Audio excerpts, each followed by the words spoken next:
Namaku Rian. Aku tinggal di pinggiran kota, tepatnya di sebuah kampung yang masih banyak pepohonan besar dan jalan-jalan kecil yang remang. Malam itu aku pulang agak larut setelah main futsal bersama teman-teman kantorku. Kami biasa sewa lapangan indoor yang jaraknya sekitar 5 kilo dari rumahku. Karena motorku masih di bengkel, aku nebeng Rio. Tapi dia hanya bisa mengantar sampai jalan raya utama. Dari situ aku harus jalan kaki sekitar 10 menit melewati jalan kampung yang sepi. Awalnya biasa saja. Jalanan memang gelap. Tapi aku sudah hafal tiap sudutnya. Namun malam itu berbeda. Saat aku sampai di gang kecil yang menurun dan penuh semak di sisi kanannya, aku merasa seperti ada yang mengikuti.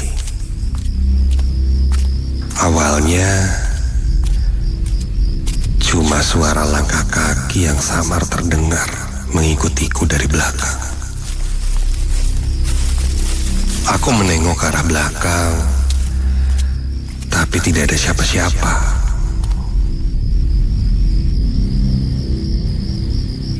Tak lama ada suara dedaunan seperti tersibak oleh sesuatu yang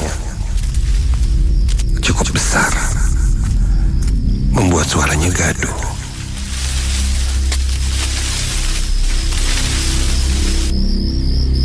Kembali aku melihat ke arah itu. Namun tak ada apa-apa.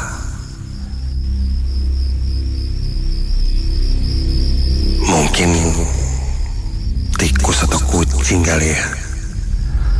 Begitu pikirku. Lanjut berjalan.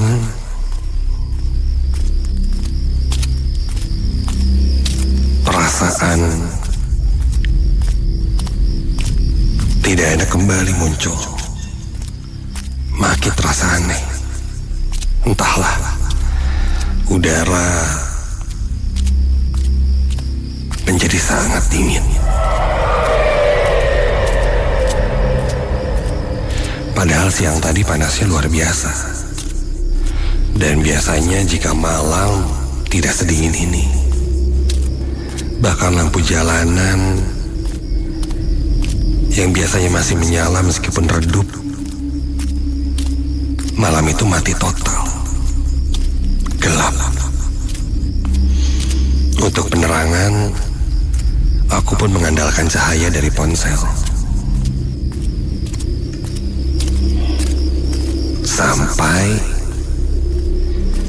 tiba-tiba terdengar ada yang memanggil namaku.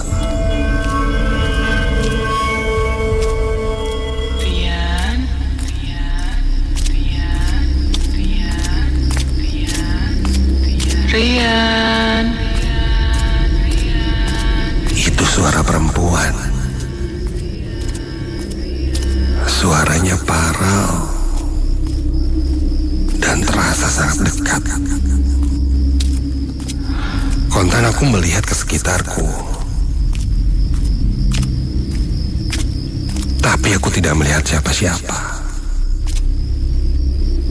Aku sempat berhenti,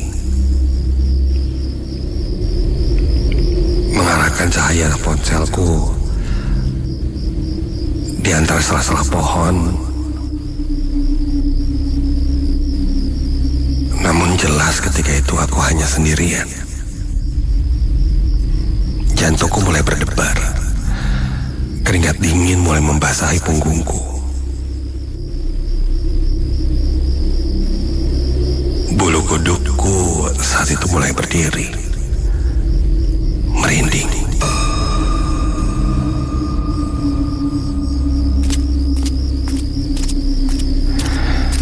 Aku coba berjalan. Kali ini langkahku lebih cepat dari sebelumnya. Rian.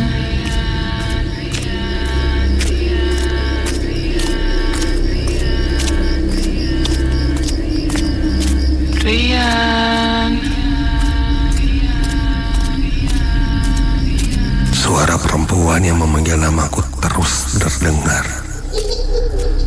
Kini disertai tertawa. Tertawa pelan, seperti mengejekku. Seakan-akan menikmati ketakutanku. Aku mulai berlari kecil. Namun entah kenapa langkahku terasa sangat berat. Seolah-olah kondisi di sana menahanku untuk bergerak lebih cepat. Nafasku mulai sesak. Saat aku hampir sampai di tikungan terakhir sebelum sampai ke rumah, tiba-tiba ada yang melempar sesuatu ke arahku. Aduh. Iya. Ada yang melempar batu kerikil kecil dan arah lemparannya dari atasku. Aku pun mendongak melihat ke arah atas yang ternyata adalah sebuah pohon besar. Pohon besar yang sangat rindang. Karena gelap, aku tak bisa melihat apa-apa dari sana. Namun yang jelas, batu itu berasal dari sana.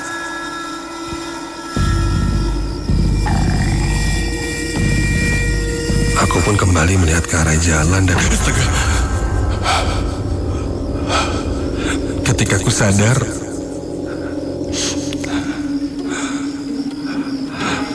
aku melihat ada seseorang yang berdiri di tengah jalan, tak jauh dariku. Seorang perempuan, rambutnya panjang menutupi wajahnya, bajunya putih tapi sangat kotor. Dan bajunya pun terlihat rusak, sobek.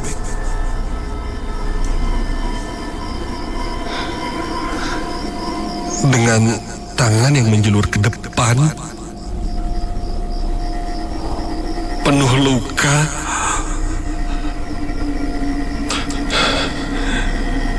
Seakan-akan menunjuk ke arahku.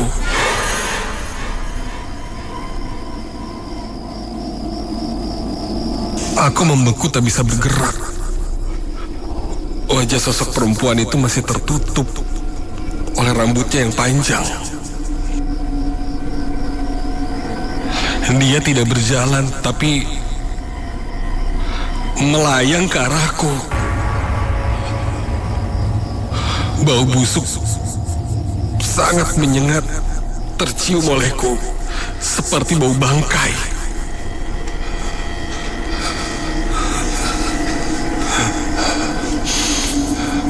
Badanku tak bisa kugerakkan.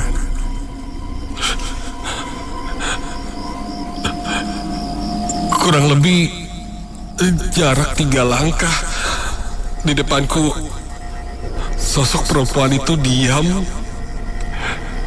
Lalu dia memegang rambutnya dan mulai menyibakkan rambutnya yang menutupi wajahnya itu.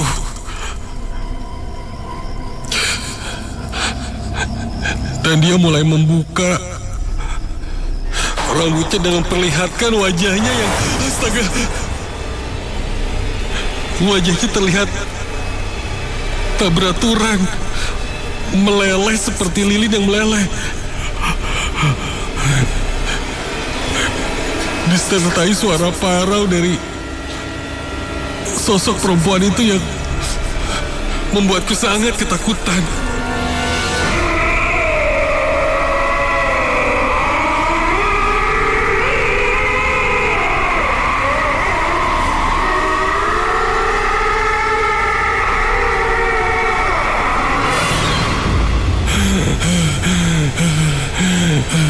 Badanku gemetar hebat, kakiku sangat lemas. Dan tiba-tiba saja, sosok itu semakin mendekat, melayang dan menabrakku sampai... Aku pun terjatuh dan tak ingat apa-apa lagi. Sosok itu seakan menembus badanku. Terasa sangat dingin dan seperti seluruh badanku kesemutan, dan terasa seperti ada yang menyengat. Ketika aku tersadar, aku sudah berada di ruang tamu rumah, dibangunkan oleh ibuku. Katanya aku ditemukan tergeletak di depan rumah sekitar jam 3 pagi.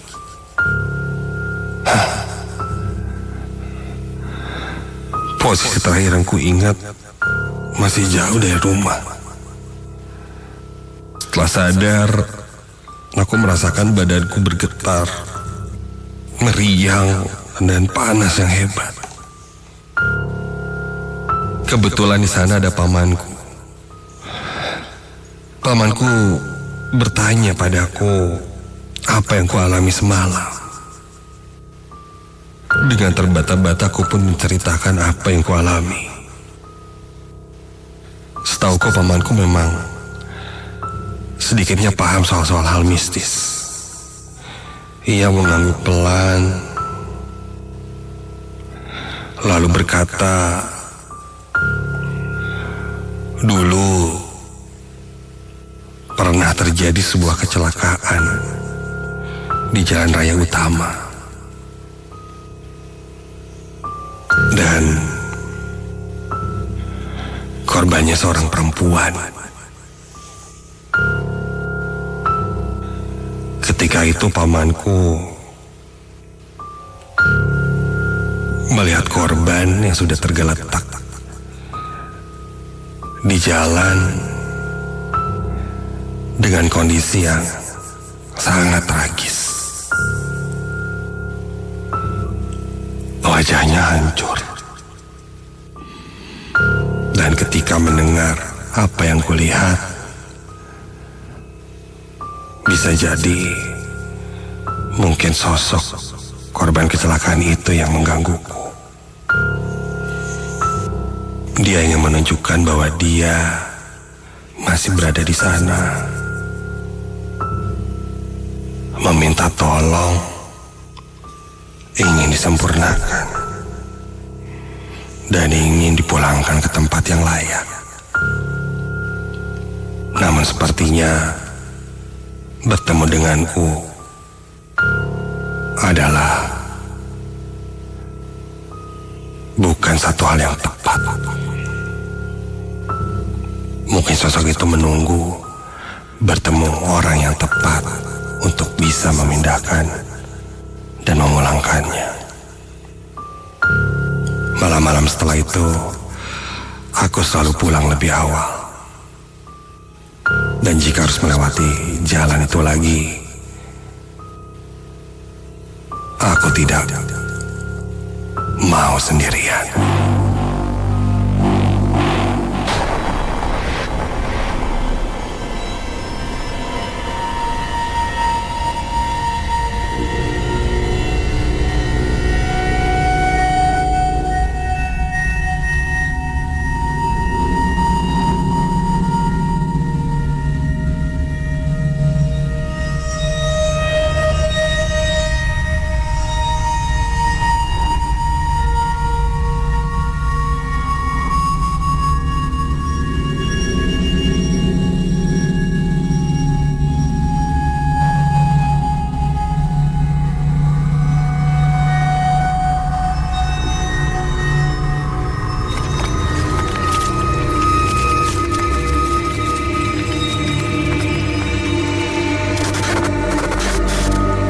Namaku Bethany.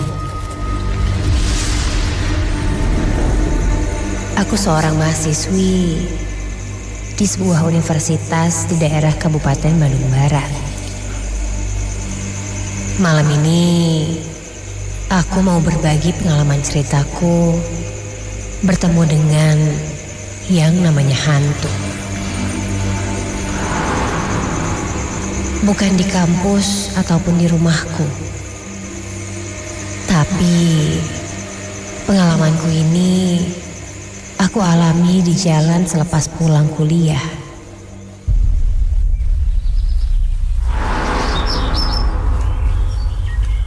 Pagi itu, aku bersiap memanaskan motorku untuk pergi ke kampus dari arah Cibaduyut, menuju kampusku yang berada di daerah Kabupaten Bandung Barat.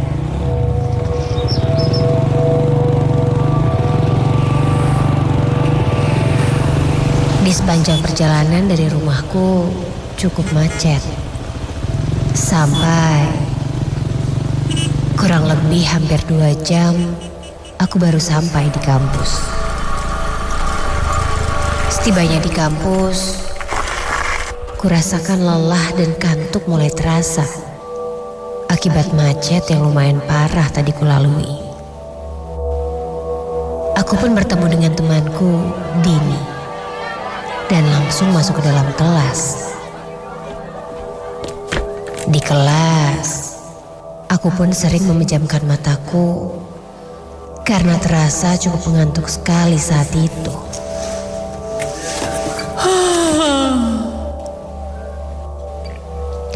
Hingga waktu pun berlalu dan jam perkuliahan pun sudah usai. Aku langsung pergi dari kelas. Namun di tangga menuju parkiran, aku bertemu dosen. Dan dia memintaku untuk membantunya merekap nilai kelasku. Sebenarnya aku bisa saja menolaknya.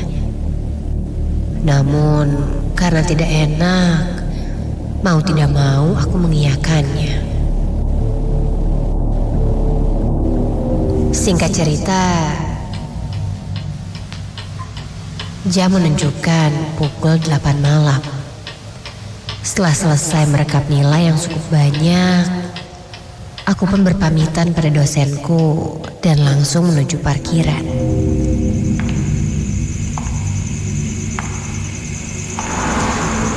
Kunyalakan motorku meninggalkan kampus.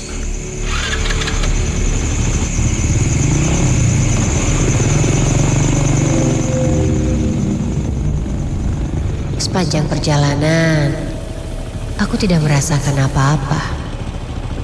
Sampai ketika aku melewati gapura kabupaten, aku merasakan hawa yang cukup dingin. Dari kejauhan, aku melihat ada orang sedang mondar-mandir di tengah jalan. Itu orang lagi ngapain sih? Aneh banget. Aku pun menyalakan klakson motorku. Tak berapa lama, ku dekati orang tersebut. Dan ketika mendekat, ternyata yang berdiri di tengah jalan itu adalah sesosok perempuan. Perempuan itu menggunakan pakaian kebaya dengan selendang berwarna merah. Aku pun lalu memberhentikan motorku karena aku takut. Aku coba perhatikan dengan seksama. Jelas sekali itu adalah orang. Iya, manusia, bukan hantu. Padahal sebenarnya jika itu memang hantu, aku pun ingin menanyakannya, sedang apa di sini? Ucapku sedikit sompral dalam hati. Lalu, aku pun memberanikan diri untuk bertanya. Maaf, Mbak, lagi cari apa? Namun, tidak ada jawaban. Sepertinya orang itu tidak mendengarku. Mbak, maaf mbak, lagi cari apa? Kebetulan jalan itu sedang sepi dan tak ada kendaraan lain yang lewat kecuali aku. Lagi-lagi dia tidak menjawab. Maaf mbak, lagi cari apa?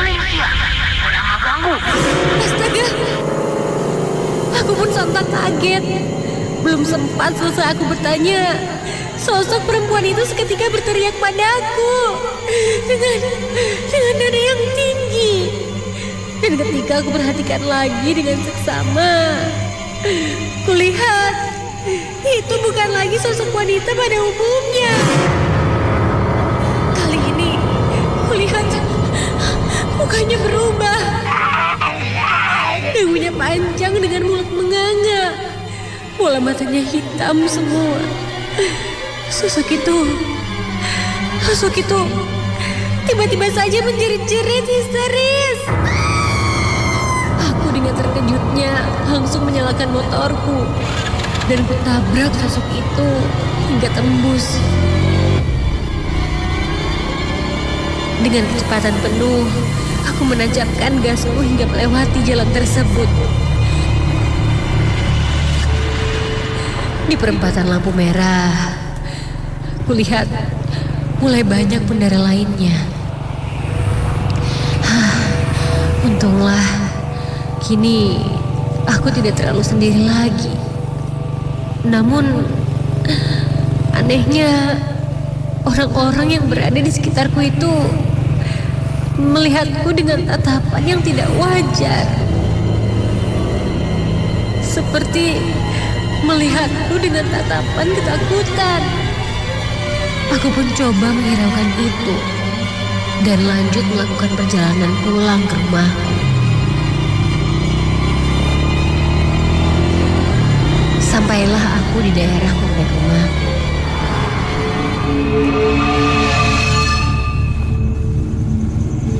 Suasananya sudah sepi karena memang sudah malam juga. Dan loh, kok motorku tiba-tiba mendadak berhenti? Aduh, kenapa nih motor? Ucapku. Aku coba nyalakan beberapa kali. Tetap saja tidak bisa. Akhirnya, aku menelpon ayahku dan berharap ayahku datang ke sini untuk membantu. Halo? Ya, motor aku mogok nih di depan komplek. Tolongin dong ya. Aku menunggu ayahku datang. Sambil menunggu, aku memutuskan untuk mendorong saja. Jika aku mendengar ada suara motor lewat, ya berarti itu ayahku. Aku dorong motorku sampai melewati beberapa rumah yang sudah sepi di depannya.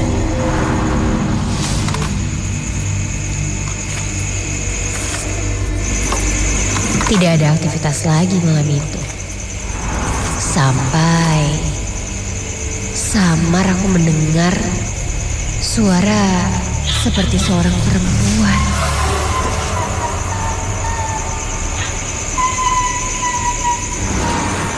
Aku sempat bertanya, suara siapa itu?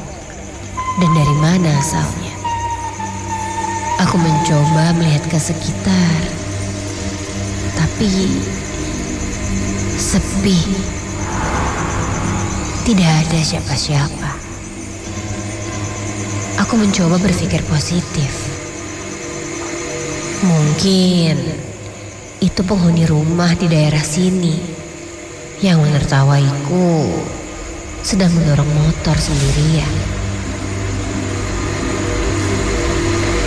Aku coba menghiraukannya sampai mataku tertuju pada seseorang yang tiba-tiba saja berada tak jauh dariku.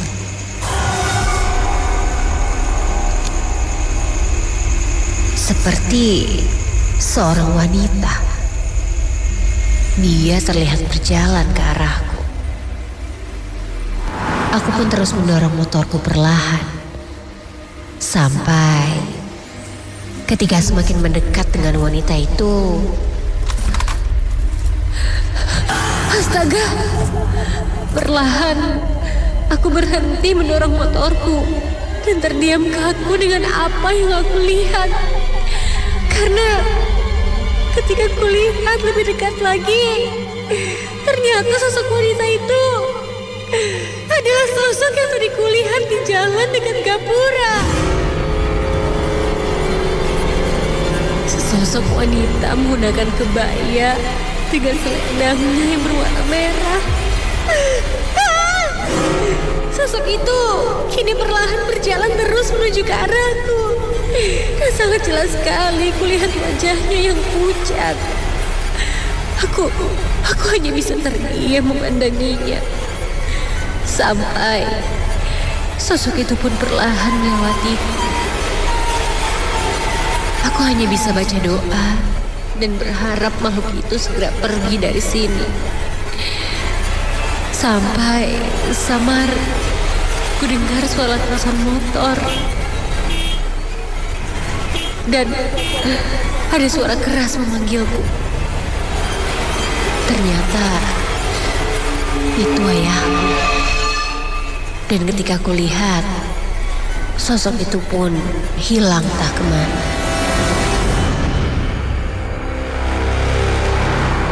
Ayahku pun langsung menanyakan keadaanku. Apa aku baik-baik saja? Karena mukaku sangat pucat ketakutan.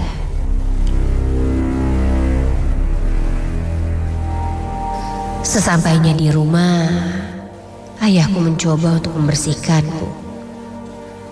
Katanya, ada sosok yang tidak suka denganku sampai mengikutiku.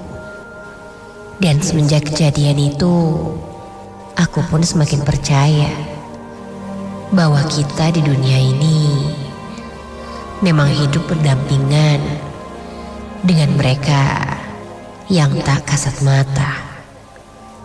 Dan semenjak kejadian itu juga, aku semakin lebih berhati-hati lagi untuk tidak terlalu sompral dimanapun aku berada.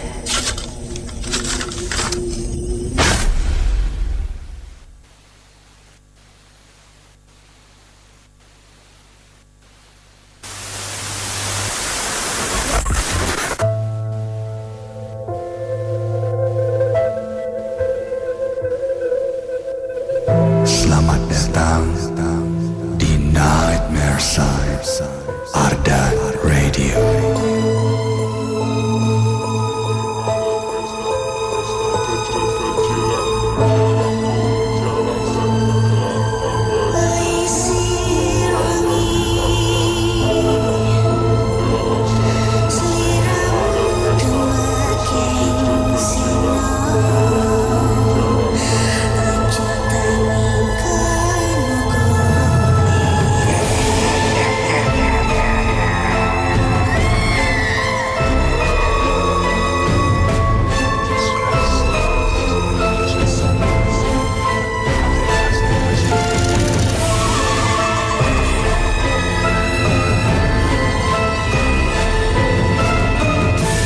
Jangan pernah dengerin Nightmare Side ini sendirian.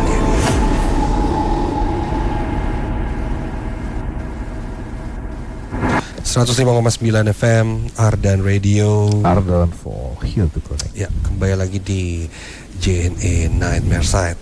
Dua cerita baru saja kamu dengarkan malam hari ini. Dan masih ada satu cerita ya, cerita ketiga yang akan kita dengarkan. Tapi sebelum itu ya, ingin menyapa lagi insan muda yang juga sudah gabung di live TikTok Ardan Radio BDG. Selamat malam semuanya. Selamat malam. Ada pendengar-pendengar lama juga ternyata. Iya, ya. baru muncul. Wah, dari dulu dan sekarang masih eksis ya. Ada yang minjam duit 100 juga.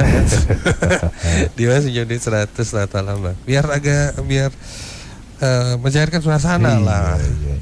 Apalagi udah mulai menjelang tengah malam ya. Boleh agak diputar sedikit ini kan? Diputar sedikit. Ya. Oke. Coba. Kurang. Tes ya. Tes. Kebalik deh ya. Kebalik cerita ini. Gini. Nah, gitu tadi. gitu. Oke, ini dulu sedikit ya guys. Kan ini mas cek hodam ya ampun. Nanti kalau satu dicek Semuanya nanti. semuanya mau dan semuanya datang guys. Belum nanti yang grup ketindihan ya. Grup ketindihan. Kalau kirim kisah seremnya lewat JNE bisa kalau kamu memang mau mencurhat ke sini dikirim kilat boleh. Kalau enggak langsung email aja ke nms@ardanradio.com. Nah, cara emailnya ini boleh kita kasih tahu nih, boleh disertakan ya.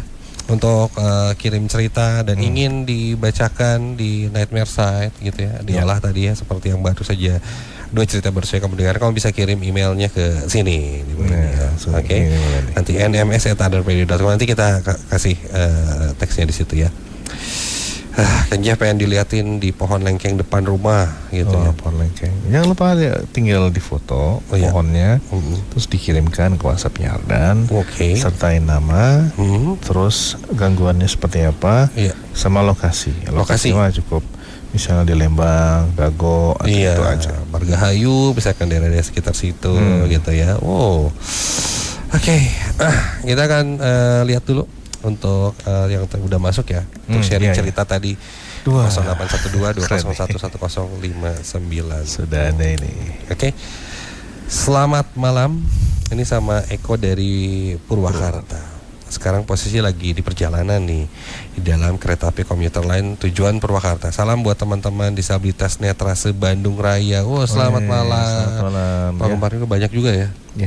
Gitu dan selalu setiap bahkan sampai ada yang datang ke sini juga. Banyak. Iya. Meskipun saya tunanetra, saya hampir setiap malam Jumat mendengarkan Ardan FM dari 2014. Mantap. Keren Mas Eko. Ya, Mas Eko ya. Selamat sampai tujuan ya Mas Eko ya. Masuk, terima kasih. Gitu. Jadi masuk Pak Eko. Iya. Selamat malam juga. Nah ini tadi kita sapa dulu ya. Ternyata ada teman-teman dari Purwakarta ya tadi sudah. Oke. Selanjutnya kita akan bacakan WhatsApp yang masuk di malam hari ini dan ini dia ceritanya. Assalamualaikum. Saya Denny dari Sukajadi. Ya, waalaikumsalam warahmatullahi wabarakatuh. Saya punya cerita yang nggak bisa dilupain sampai sekarang Bang Ev ya. Ini beratnya nih. Ya, ceritanya tahun 2013. Waktu itu saya pulang kerja jam 10:30 malam. Dan keadaannya waktu itu kebetulan malam Jumat. Saya kebelet pipis. Terus waktu itu kamar mandi kosanku di luar. Jadi tipe yang kosan kamar mandinya luar ya. Dan pas dilihat posisi pintu WC itu tertutup dan ada suara keran air. Jadi saya pikir ada orang di dalam WC. Gara-gara udah kebelet banget pipis, kepaksa harus pipis seselokan. Dan sebelum pipis saya ngomong dulu, maaf ikut pipis ya gitu, permisi dulu. Dan tiba-tiba ada angin kenceng banget. Dan saat itu ada kepala keluar dari kolong selokan dan berhenti di depan muka saya banget dengan suara yang berat. Dan kondisi muka yang hancur, belatung di dahi dan pipinya. Dia ngomong mangga katanya. Sontak saya teriak dan langsung lari ke arah kamar. Dan pas di depan pintu itu ada suara di belakang saya, kunaon lompat. Suaranya sama dengan sosok kepala yang tadi. Dan saking takutnya saya pingsan. Dan saat sadar saya sudah di kamar teman saya. Dia tanya nih kenapa saya tidur di luar. Dan saat diceritain kejadian yang tadi, teman saya bilang tadi siang ada yang meninggal dan dimandikan di atas selokan yang aku kencingin. Dan sampai sekarang kejadian itu nggak bisa saya lupain sampai sekarang. Waduh, ngeri juga ya. Pantesan nggak bisa dilupain karena emang serem. Itu serem. Kalau lagi kebelet mungkin, aduh, di mana ya udahlah. Mantannya ikut terus dijawab sebenarnya semua juriknya atau hantunya santun deh. Santun ya, enggak. Dia ngasih tahu kan dia bilang maaf numpang pipis. Iya, numpang pipis. Mangga. Kemudian dibalas kan mangga. Lari kunaon lompat. Nah itu kan. Cuman sekarang perkara mental sih kan. Iya. Mentalnya kita nggak kuat. Kuat lagi dia muncul tiba-tiba blok gitu kan di depan dengan wajah yang sudah tidak terlihat bagus lagi lah seperti belatung dan segala macam. Nah ini ngomongin sedikit lah kita sosok hantu tanpa kepala Kang. Ya. Ini pun ya kalau kita penelusuran sering bertemu juga nih. entah mungkin dia laki-laki atau perempuan, makanya melayang-layang hanya kepalanya saja kan. Nah ini apakah ada sebutan khususnya atau memang sosok ini ya entah mungkin terpisah dari badannya sehingga dia berwujud hanya kepalanya saja nih menurut atau sepengetahuan Bang Jeff nih? Ya kalau hantu tanpa kepala sebenarnya kalau jin itu kan pada dasarnya itu sama satu ya, cuman dia menyerupai apapun. Dia menyerupai apa yang diyakini oleh masyarakat sekitar. Mungkin di situ ada urban legend atau dipercaya oh di sini ada hantu tanpa kepala. Nah karena manusia atau masyarakat di sekitar mempercaya itu akan adanya sosok atau jin di situ yang tanpa kepala, maka dia akan menyerupai seperti itu. Atau kepalanya aja. Kepalanya aja seperti itu. Nah ada juga orang berpendapat bahwa oh ini dulunya pernah kejadian ada orang dipenggal, terus rohnya gentayangan. Nah itu wallahu alam ya, tapi kalau menurut saya tidak ada ruh yang gentayangan. Mungkin lebih ke korinnya. Nah tapi kalau saya lebih ke arah yang pendapat yang mengatakan bahwa jurik atau hantu atau jin itu akan menyerupai apapun sesuai dengan apa yang diyakini orang sekitar. Oh di situ ada kuntilanak, maka jin itu akan menyerupai kuntilanak. Oke, berarti dia ada sugestinya juga ya di situ. Iya. Pada akhirnya dia muncul atau mungkin di tempat itu pernah terjadi apa? Nah dia jin korin ini akan menyerupai itu ya. Karena jin korin itu kan istilahnya yang menyertai kan. Korin itu, dan manusia itu ada korinnya, semua manusia itu ada korinnya atau yang menyertai, dan itu adalah musuh terbesar manusia. Korin itu adalah musuh terbesar manusia. Nah ketika manusia itu meninggal, korin itu akan menyimpan ingatan yang penuh terhadap tubuh orang itu, ngapain aja segala macam. Nah ketika dia meninggal dipenggal, si korin itu akan menyerupai seperti itu. Nah kadang ya dengan nggak sengaja ada yang lihat, oh saya ngelihat penampakan orang yang dipenggal kemarin misalnya, dia jalan, itu korinnya. Oke, itu dia, makanya pada dengar juga mungkin sama dia udah dengar tentang ada tentara-tentara berbaris gitu ya tanpa kepala. Dulunya mungkin dieksekusi atau dieksekusi Jepang gitu, tentara Belanda gitu, ngawat berbaris suruk itu mungkin. Ih, ngeri sih. Oke, satu lagi nih kita sebelum lanjut ke cerita ketiga malam hari ini. Oke, oh nanti aja.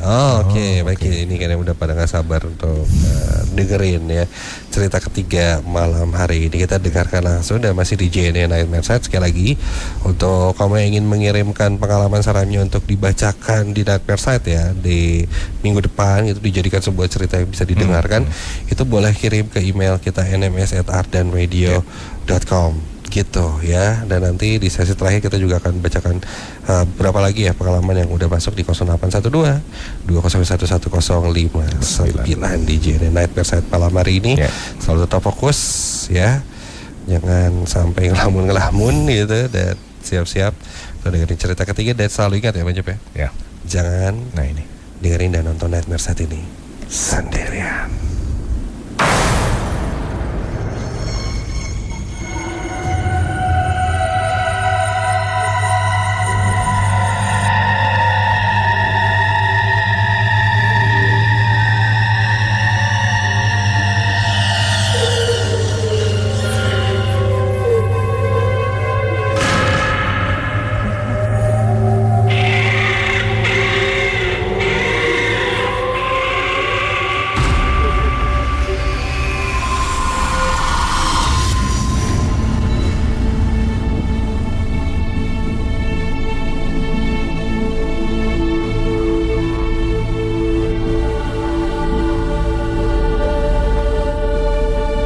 Namaku Jaka.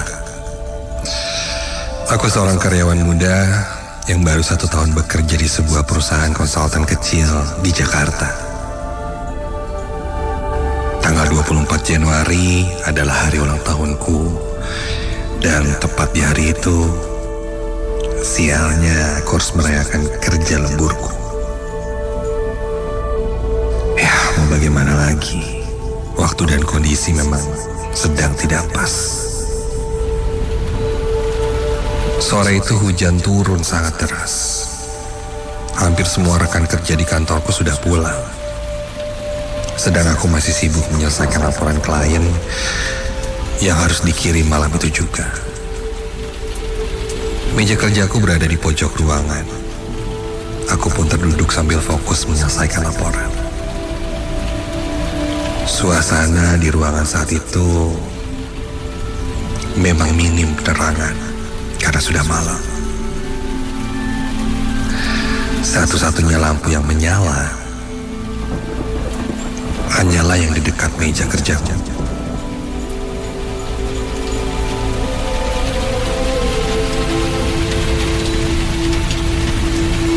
Suasana kantor yang sepi membuat gemuruh petir dari luar jendela kerap kali terdengar. Sampai sekitar jam 9 malam,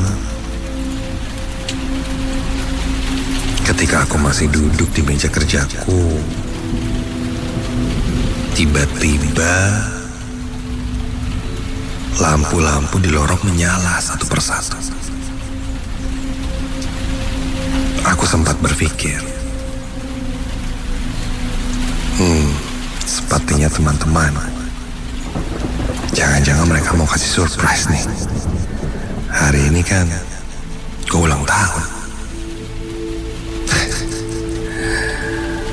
Dalam hati aku tersenyum. Awalnya aku ingin pura-pura tidak tahu, sambil sesekali melihat kiri dan kanan. Siapa tahu aku melihat salah satu temanku bersembunyi. Namun sepertinya tidak ada siapa-siapa. Kosong dan sepi. Selain ngasih surprise, kayaknya mereka mau nakut-nakutin deh.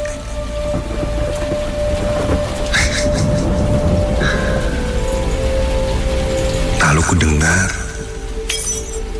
ada suara benda seperti dilempar. Entah apa itu. Membuatku berdiri dan menengok ke arah belakang. Dalam hati, aku berpikir, nih kayaknya mereka nggak tahu aja. Kalau gue tahu nih akal-akalannya dari anak-anak. Aku masih pura-pura tidak tahu. Dan berakting ketakutan. Apaan tuh tadi? Merinding gue. Lalu aku kembali duduk di meja kerjaku, menahan tertawa. Sampai terdengar suara pintu dibanting. Astaga. Duh. Siapa sih itu? Duh, takut. Jangan-jangan setan ya. Aduh. Aku berakting pura-pura ketakutan. Iseng banget sih anak-anak.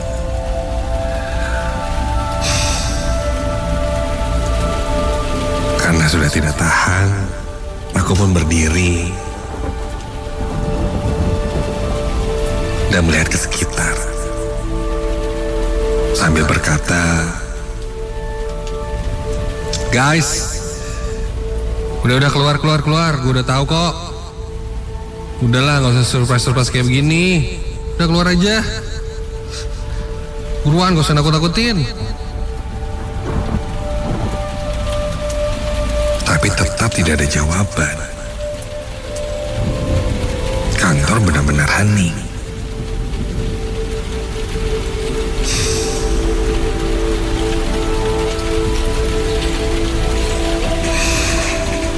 Sampai tak lama kemudian ada notifikasi email masuk dari pengirim yang tidak dikenal. Ketika aku baca subjeknya, "Selamat ulang tahun." Dengan rasa penasaran aku buka isi email itu. Dan ketika aku buka, ada satu baris teks dengan tulisan, "Jangan pulang sebelum meniup lilin." Lalu ada satu foto juga yang dikirimkan, berupa file. Ketika aku buka filenya, ternyata itu foto meja yang ada di sampingku. Di meja itu terlihat ada sebuah kue ulang tahun dengan lilin. Refleks aku tengok ke arah meja yang ada di